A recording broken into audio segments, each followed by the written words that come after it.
Mic check, 1, 2. What it do, my people? It is now week 9 of the season, and we are going to break down this matchup right here.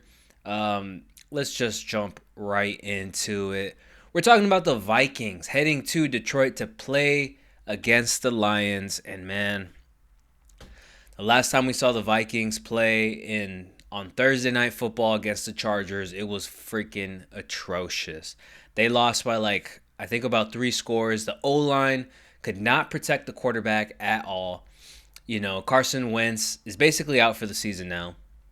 He kept getting rushed, he kept getting hit, now his shoulder's all messed up. So, we are going to see this game being played with JJ McCarthy. JJ McCarthy, I know I honestly didn't really care for him when he got drafted. I thought, why the hell would they pick up JJ McCarthy so early in the draft when in college he didn't really throw the ball much in Michigan, But I guess Kevin O'Connell sees something in him, and I actually watched a little bit of his film, and he's actually pretty good. So we're going to break down this matchup that they're going. They're going to see the Lions, and we're going to see how it's going to pan out. Finally, Aaron Jones is back, so it's going to help the offense become more dynamic because Jordan Mason, not really much of a pass catcher, not really elusive. So they're going to use that 2 running back system, just like a lot of these NFL teams are doing nowadays. And another thing is that their best offensive lineman, Christian Darrisaw, left the game early with an ankle injury last game. It's a big hit on their offense, who they've basically already have another injury with, I think it's Brian O'Neill. And it's kind of a loss to their team because they have 3 starting offensive linemen that are hurt. Brian Kelly, he's on IR. Darrisaw, he's hurt with the ankle, left early. And then also O'Neill, I forgot his first name. But at least O'Neill and Darrisaw have the opportunity to come back and play this game. But if they don't, it's going to be very tough. It's not going to look good for JJ McCarthy. Another thing is about the Vikings. They only cover the spread when they win. So if they're destined to lose, it's like they rarely cover their spreads. Right now we're seeing the line at 8.5, with the over/under being 48.5, and the Vikings heavy underdogs plus 400. So they're really expecting the Lions to just whoop their ass at home, and a lot of people will expect the same thing. Let's see what I have here. Total points have gone over the last 5 games in a row for the Vikings and has only gone under once this season. They're 3-2 as the favorites, 0-2 as dogs, so they haven't won a game yet being an underdog. 3-4 against the spread, 6-1 on the over and under. Now, kind of with this information, what we're getting here is that the Vikings, if the Vikings win, right, they obviously cover their spread, and they're going to hit the over. If the Vikings lose, they're not going to cover their spread, but they'll still be able to hit the over. So that's something that we're seeing right here because they're 6-1, 6 times in a row. No, it was the last 5 times in a row. 5 games in a row hitting the over, only going under once this season. So now let's head on to the Lions. Lions had an extra week of rest and preparation. They have a bunch of injuries in the secondary, so that's something to keep an eye out for. It looks like DJ Reed is on the IR. Avonte Maddox is questionable. Curvy Joseph is dealing with a quad injury. He's still questionable. And Rock Ya-Sin played against the Bucs last game. He is now questionable. So you're going to want to keep an eye out for that, seeing if they're all going to play. And it looks like Brian Branch is set to return after that suspension, after that fight against Juju. Very embarrassing. And the Lions are 4-0 as favorites. 5-2 against the spread. 3-4 on the over/under. So 3 games have gone over while 4 games have gone under. This will be their third divisional matchup, which they're 1-1 across the board with the record, spread, and total points. While this will be the second game that the Vikings play in their division. So what are we going to expect? What to see? This matchup, I mean, it's pretty much clear as day. The Lions have a clear advantage on offense and defense, both in the passing and rushing game. Vikings commit more penalties and allow more points per game, while the Lions average 7 more points per game than the Vikings.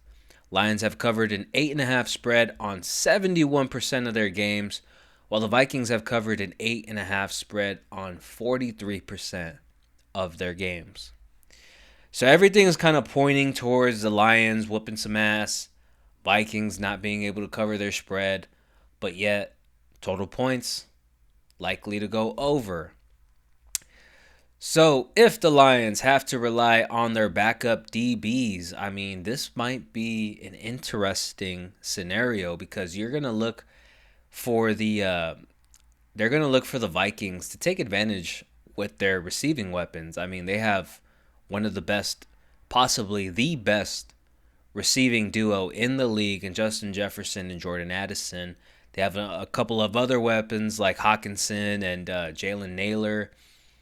And, their two running backs, they got, Mason and Aaron Jones back. So they got a couple of weapons to work with. And the fact that J.J. McCarthy is playing, I know, like I said earlier, I didn't really like him before, but I kind of like if the DBs are out and they're playing against the Lions. I mean, I kind of like J.J. McCarthy better than Carson Wentz. One of the reasons why is because J.J. McCarthy can extend the play. He could scramble, right? Carson Wentz, not really able to scramble like he used to. So that minor difference is actually very huge because if everything fails, right, the pocket collapses, like that's what we're going to expect. We're going to expect a lot of basically the pocket to collapse a bunch of times unless the O-line comes back healthy. So if the pocket collapses, J.J. McCarthy has a better chance on Carson Wentz to extend the plays. And another thing is that the Lions actually play worse versus mobile quarterbacks. They, like I said earlier, Vikings need to extend the play and scramble, while the Vikings play better versus non-mobile quarterbacks, and they're playing against Jared Goff. Vikings defense is pretty good. Their pass rush is not that bad. We might see it might be a little interesting, especially in the first half, right? Might go under. Vikings might keep it close. So, sorry this wasn't the best analysis. Maybe I'm not breaking down too much numbers. It's just overall information. But I honestly do like the over on this game. If you can't bet on something, I mean, 8.5 is a lot of points. JJ McCarthy, I know a lot of you guys are going to be betting on the Vikings. You guys are going to be betting on the Lions. I do like the over 48.5. Give JJ McCarthy a chance. He was able to put up, 20-something points against the Bears week 1. If he wasn't injured with that ankle, who knows? He probably would have done well throughout the season. And Kevin O'Connell is a solid coach. He was able to have, Kirk Cousins had a great season. Sam Darnold had a great season with him. Even Carson Wentz was starting to come back alive. But there's only so much you can do when that O-line is not healthy. And so that's what I got for this game. If DBs are injured, give me Jordan Addison over the receiving, his reception props, because in the offseason, him and J.J. McCarthy were connecting. They were actually having a good connection. If you saw in the offseason some of the film. And this is the first time that J.J. McCarthy is going to play with Addison. So, look for that. There's so many weapons on this offense. It's hard to cover that. So he's going to have a field day out there, so many openings. So would this be destined for an upset? I don't think so. That's kind of too crazy to call. And the Vikings don't seem to be covering their spread before, but this is a little different with J.J. McCarthy. But still, like I said, lock in that over 48.5. Expect for Jahmyr Gibbs, Amon-Ra St. Brown to ball out. I know they didn't give the ball that much to Jameson Williams, but can they just give him a shot? Just throw the ball to him here and there on a deep one. Let him go to work. So that's what I got for this one. Let me know what you guys think on that one, and I'll see you guys on the next one.